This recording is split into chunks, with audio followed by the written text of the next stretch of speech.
निसर्ग जीवनचक्र भाग 6. पहाटे पहाटे मधुर संगीत कानावर पडले की संपूर्ण दिवस छान जातो. नैसर्गिक संगीत म्हणजेच किलबिल पक्ष्यांचे बोल. बहुतेक संगीताची उत्पत्ती यापासून झाली असावी. बघा ना, नाना विविध आवाज. चिमण्यांचेच घ्या, एकत्र जमल्या तरी त्यांचे चिवचिव कानाला गोड वाटते. आवाजाचा गोंधळ बिलकुल नाही वाटत. पहाटे कोकिळ कुहू एक मधुर तान कानी पडते. म्हणूनच झाडाचे जतन किती महत्त्वाचे आहे तेव्हाच हे संगीत आपल्याला कायम ऐकू येईल. अर्थात झाडावरची घरटी वाजतील.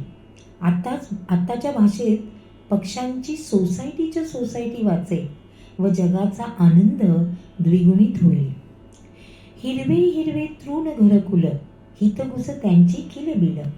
हिरवे हिरवे तृण घरकुल, हितगुज त्यांची किलबिल. कोकिळ तान कुहू कुहू, उंच उत्साही भरारी घेतो पक्ष्यांचा थवा नील गगनी. कोकिळ तान कुहू कुहू, उंच उत्साही भरारी घेती पक्ष्यांचा थवा नील गगनी. संगीतमय जीवन करी आपुले, संगीतमय जीवन करी आपुले. सुखाने नांदती घरटी त्यांची, सुखाने नांदती घरटी त्यांची. वृक्षवल्ली सुखावती आम्हा सकळा, वृक्षवल्ली सुखावती आम्हा सकळा. वृक्षवल्ली सुखावती आम्हा सकळा.